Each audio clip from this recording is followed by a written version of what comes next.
Thanks. I was just going to say the point is Barack Obama a black leader or a leader who just happens to have a black face? It's too good. Well, I understand what you're saying. I always said right from the beginning.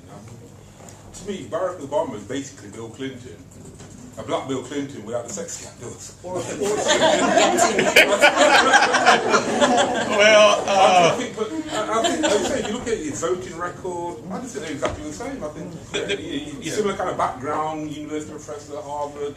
Politically speaking, they're cut from the same cloth. I think that he sort of embodies hybridity. So the one thing that I think that he brings to the table is an unprecedented capacity in the office that he's in to see things from different points of view, given where he's come from.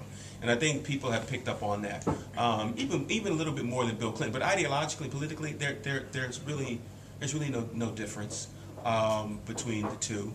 But to your latter point, I'm actually finishing a book that's called Black Power Principles right now. One of the things that I'm trying to distinguish is the difference between black power leaders and leaders of power. And Barack Obama's not in the book. And it isn't because I don't respect and admire Barack Obama. I'm in certain ways I'm a fan, but I'm not an uncritical fan. I'm very critical in some ways.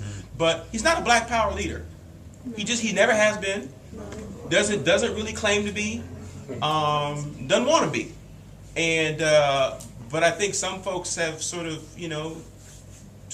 created this myth in their minds that he even has the capacity to do some of the stuff that he doesn't have the capacity to make some of the decisions that some people claim. I think he is who he is.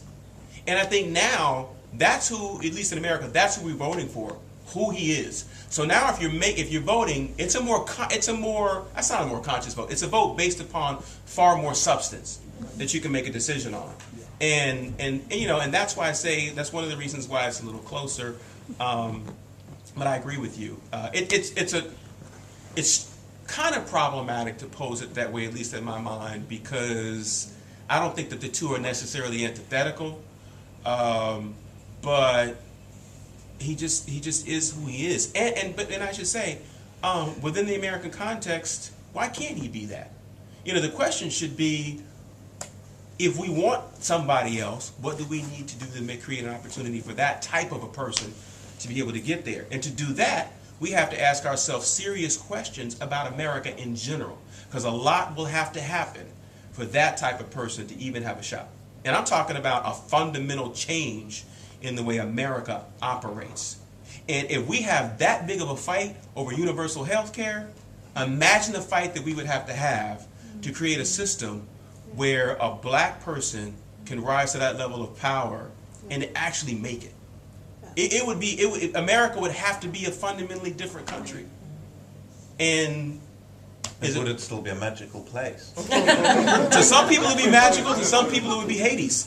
It just depends upon where you go. And that's really the fear, and it's an unjustified fear. See, the fear is Barack Obama represents these demographic changes that are going to lead to these substantive changes in American democracy. But what I'm arguing is that what he represents is the changing face of America, which is a first step, but it's a baby step.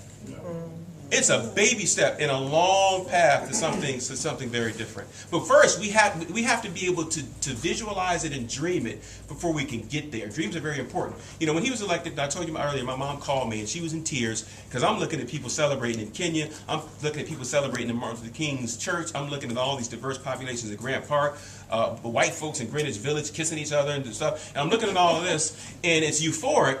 And my mom calls me up. She's in tears. And that's when I started crying, because my mom was crying. I said, baby, it'll be all right. I understand. And she said, no. She said, but you have to understand something. She said, when you were a child, and I told you could be anything you wanted to be, including the President of the United States. She said, I told you that because I wanted you to believe it, but I would go in the other room and I would cry after I told you that, because I really didn't believe it. And she said, but now I can believe it. That's a powerful first step. In part, if for no other reason, and I have a 12-year-old daughter and a 10-year-old son, they don't know anything different. Their introduction to the American presidency is black folks in the Oval Office. So now we can get beyond that impasse. Right, we can get beyond that impasse, and maybe then we can start having serious conversations about the substance of their actions. I think that had to happen first before we even have a conversation about these other things.